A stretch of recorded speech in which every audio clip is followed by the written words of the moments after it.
sculptor Denis Hall, working on a bust of Rob Muldoon that'll take 6 sittings. During these, the PM can talk freely about politics and being Minister of Finance. I think it just comes, you can't be a Minister of Finance without people feeling that you're pretty hard. Pretty hard? I don't think there's ever, well, there was a gentle Minister of Finance, Harry Lake. He couldn't say no to anybody. He was a lovely fellow. And so he always used to say either yes or maybe. And he was the nicest fellow that ever there was. But he's too gentle to be Minister of Finance, really. You don't say a lot of no's. You say no first, and then you think about it. Doesn't that bother you? Well, when people have got no feelings about a politician, he's done, finished, isn't he? Oh. He's not there any longer. Same with anybody in the public eye, isn't it? You take a pop singer. You say, what about so-and-so? Who's he? Never heard of him. Finished, done, isn't he? Sometimes on television you seem like the headmaster. I am the headmaster. You are the headmaster. Well, no, but I think what you're looking at in television is a magnified image, because if you're in a room, you can see the whole room. But if you're watching television, you just see that screen, and so if you put a face on the screen, everything's magnified and all the attention's on the face. And so I deliberately slow down on television and don't move very much, because if you move a good deal, you distract the viewer and they're looking at you instead of listening to you. And so I think perhaps you get a different picture. Whereas if I'm not on television, I'm moving around a good deal. And I think that's where you get a different picture of it. But to some extent, they must have, the television must have created part of the image that you've got. Sure. And to some extent, some of it must be deliberate. Yeah, sure. But you're very practiced, of course. Well, I was lucky that I was starting in politics at about the time television was starting in New Zealand, so I've grown with television in the political sense. Well, you'd be the most exposed politician in this country. Yeah, in that sense, wouldn't you? but for that reason, principally, that the first current affairs programs that I did on television were some of the first current affairs programs that were done. And I'm going back 15 years now. Really, the problem in politics is that most people are interested and affected by politics, but they don't spare very much time for a detailed understanding. Most people don't read the newspapers in detail. Most people get easily bored by long political features, and they get a superficial impression, and so they're interested in it because it affects them. So impressions are important, and television gives impressions rather than detail. Once I've got the shape of your head close. Mm-hmm. Well, you know that big mural we've got in the banqueting hall in the Beehive, drawbridge? First time I saw that, I walked around it and it was beautiful, and it looked pretty good. And as Minister of Finance, I said, why has he left the ends of the flanges with no paint on them, just aluminium? It seems to me he's wasting a bit of space there, and so I didn't get any answer to that. And so I said to whoever it was that was showing me around, I said, well, what's it mean? What does it tell you? And he said, doesn't tell you anything. Doesn't mean anything. I said, is that right? He said, yeah, we asked him that. I said, well, what's it represent? He said, it doesn't represent anything. It's just colours on aluminium. So you don't have to say anything. You see, you can just put it up as a decoration. People look at it and they say, that's pretty good. What's it supposed to represent? And I thought, we'd say, oh, it's the Waikato River were going down to the sea or something like that, you know. I said, no, it doesn't represent anything. Some things have to represent something, of course, because Yeah. you can't tell what they are. Well, you can't tell what that is. It's a lot of aluminium with flanges on it and a lot of colour. But it decorates the inside of the banqueting hall very well. Thing on the outside, though, the wool hanging, I don't think that's very good at all. The thing with all the holes in it looks as though the mice have been at it. I think this is an important thing to do for a Prime Minister. It used to be a custom in the past. Oh, yes, we had a lot of them in Parliament buildings. Then a fella came in one day with a steel crowbar and smashed them all. All of them? All but one. They were marble, and he smashed all the marble ones. We used to have them all up in the foyer. And smashed all the marble ones, and the only one that survived was Apirananata. He was in bronze, and so he's got a mark on his nose. You can still see it. Do you think people are going to get any worse in that respect? Sort of... Hard to say. I think probably we're getting better. I really don't know. Do you really think that's true? Yeah, I think so. I think there's... I don't think there's as much violence and brutality in the world today as there has been in times past. It perhaps becomes more obvious when you see it, but I don't think so. Do you do anything about keeping yourself in trim, or do you? Well, not a great deal, but I watch my weight. It stays the same amount overweight all the time. Same amount overweight? When I'm at home, I don't have any breakfast, and I have very small meals at home, and so I can take weight off. Oh, you do it consciously, it's not... Oh, sure. Mm. Habit, not conscious. Habit you get into. Habit, and then you don't have to be conscious of it. You'd have a pretty hectic schedule. Sure. What about rest and so on? Do you get very much? Do you... Well, that's the secret, to ensure that you get enough sleep. And if you get enough sleep, you're all right. You don't get fatigued. But if you don't get enough sleep, then you do get fatigued. That's not good. So to do a job like you're doing, you'd have to do it 24 hours a day, wouldn't you? Well, not 24. I get to sleep. All the waking hours, put it that way. Do you lose any sleep over the job? No. I get a bit of extra sleep in the weekend. And so you think you actually enjoy it? Sure. Just enjoy it. Wouldn't do it if I didn't, would I? Well, yeah.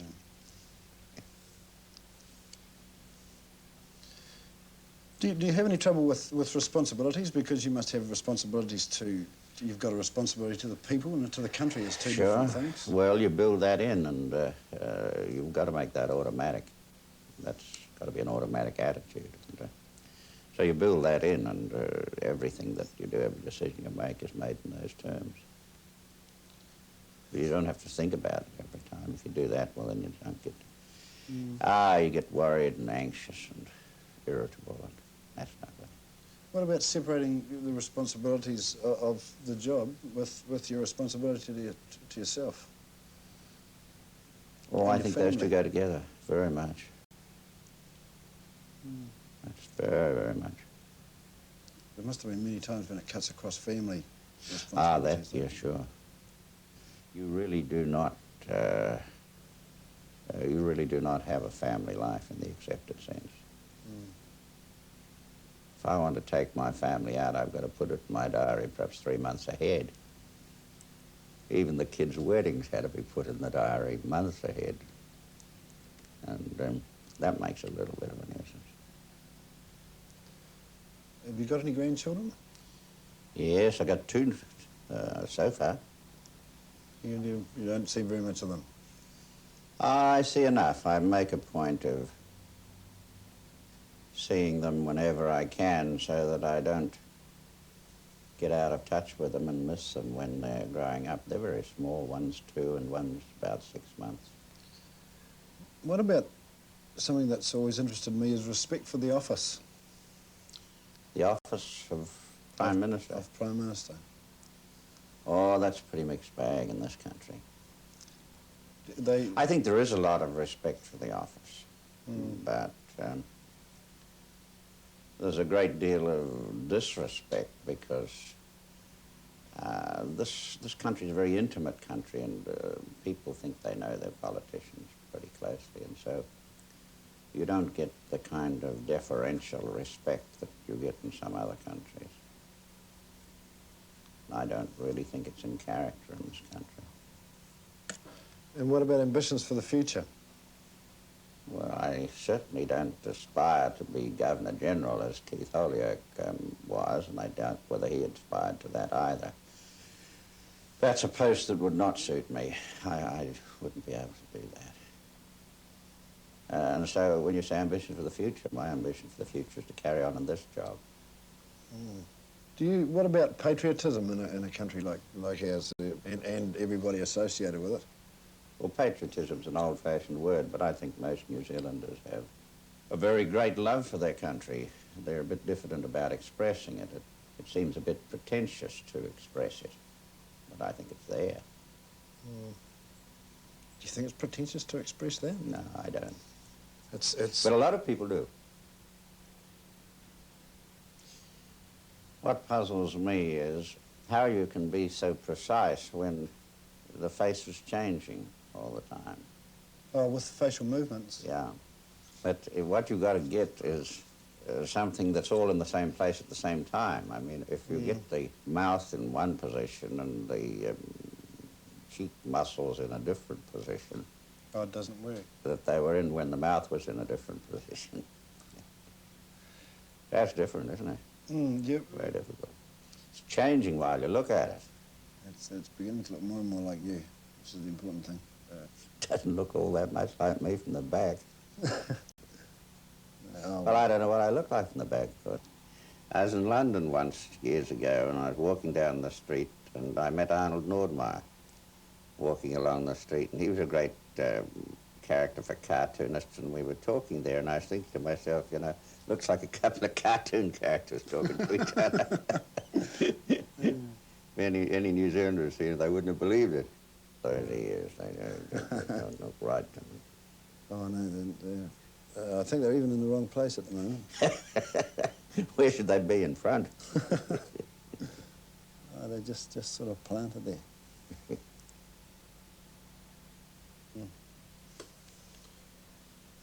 So the people that you've got in Parliament with you, both the backbenchers and the cabinet members, I've heard that you drive them pretty hard. Our cabinet particularly, there's only one standard for cabinet ministers, and that's the best. And if they don't perform well, they are very quickly told. Backbenchers is a little different. If they want to get into cabinet, they've got to perform. And if they don't perform, well, they don't become ministers. So there's room for different standards of performance on the backbenchers. Fatten me up a little. Fattening me up a little. Yeah, no, I've perhaps got too much on lower down, not enough there. But that, I think there was a bit too much lower down, yeah. That's the only feeling I had about that.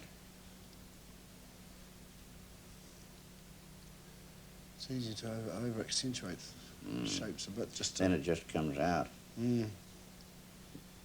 That old eye is giving a lot of trouble, isn't he? Oh, he's in some trouble, right? I've done it about 4 or 5 times now. When we were in opposition, we had a big house in Hawkstone Street, and there were 6 of us in it. And so when we first went there, we drew lots as to who'd have which room, and we didn't have, we made all the rooms into bedrooms. And one fellow drew the front lounge, and another fellow drew the dining room, and the rest of us drew bedrooms. And so there were 6 of us in it, and there was just a little, a big old-style kitchen, and that was the only room that wasn't a bedroom. And so we lived there for 3 years. It was perfectly all right, because you're only there when you're there to sleep.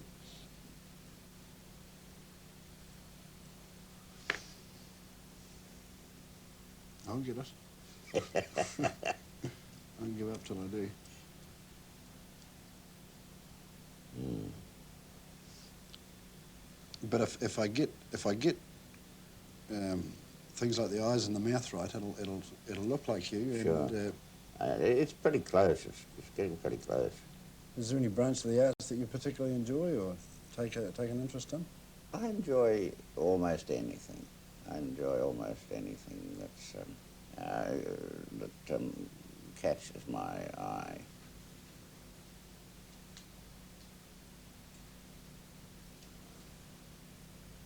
Many, many years ago when I was in Italy, I became very interested in Renaissance painting. And still when I go around the world, I like to visit galleries in the cities that I happen to be in. And I find it very interesting. But this man on the wall is a great favourite of mine, Ray Hammond.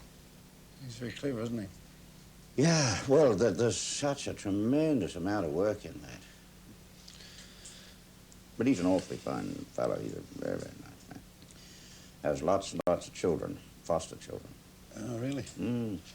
You must meet a lot of ordinary people. Ah, yes. You able to remember many of them? Well, if, there's anything special I do, but I'm lucky. I meet a lot of extraordinary people. Something that a lot of people asked me was whether was to ask you whether your personal scruples ever got in the way of political expediency? Well, that's the sort of question that a lot of people have in their minds when they're thinking and talking about politicians. But the question really arises very, very rarely. My advice to any politician is never tell a lie, because there are too many knowledgeable people watching you. People on the other side are watching you all the time, and you get caught. By and large, it's only the, what should I say, the inexperienced or stupid politicians that will tell a downright lie in public. Another thing you speak out about a bit is communism. Yeah. If I could tell you, I met a lady from Cambodia once, and she had just come back from the camps over there. And she made the comment that we should never underestimate what's going on, and that, in fact, she lived in 3 communist countries as the daughter of a diplomat, and she said the war here has already started. Do you have any comment to make about that? Well, I know what she's saying. I know what she's saying, and well, the fellow, of course, that's the kingpin of all this in New Zealand, and he's very straightforward, very honest about it, is Bill Anderson. And Bill has said many, many times over the years that he wants to destroy the New Zealand economy, because then a socialist state will rise in its place. And he said this on television, on radio, in public. He said it on the same platform as me on at least 2 occasions, and he makes no secret about it. But he's quite honest and straightforward in his beliefs. He says that this system is bad and wrong, and he wants to destroy it. And then after that, the workers' paradise will arise in its place. We'll have the system that he wants. Well, I think that's good that he says that, because if I say it, nobody believes me. But if he says it, then people have got to believe him. He's the only one that does. His mates don't. What about, to change the subject, there must have been a turning point in your life when you realised what you're going to be, where you're going to go. Do you think was very important? Well, I think that's right. I mean, I'm an accountant, and there's a certain point when you go into politics when you cease to be an accountant and become a politician. And the two things are not incompatible, but they're different. Accountant keeps his head down, doesn't say very much, and lets the facts tell the story. Politician does it rather differently. I've got all this work on the back to do yet, so it's I thought the important thing to get right was the facial structure. Mm. Well, it's recognisable. Mm. If you showed it to someone and said, "Who's that?" They'd probably say, "That's so-and-so."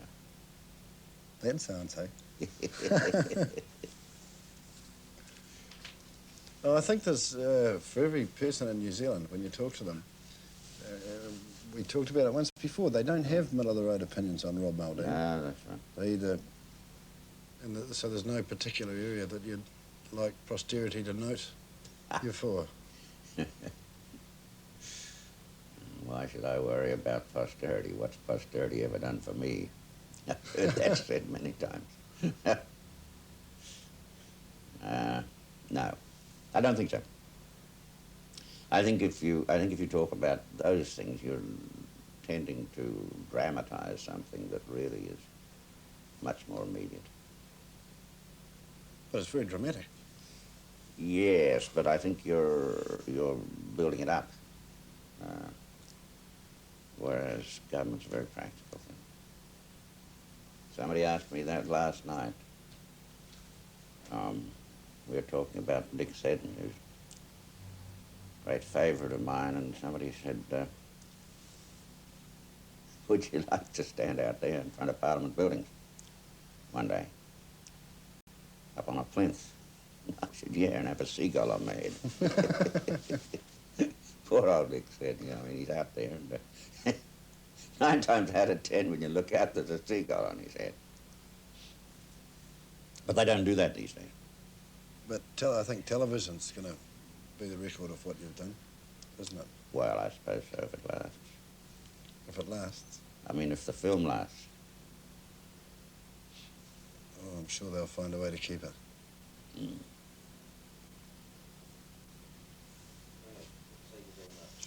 Okay.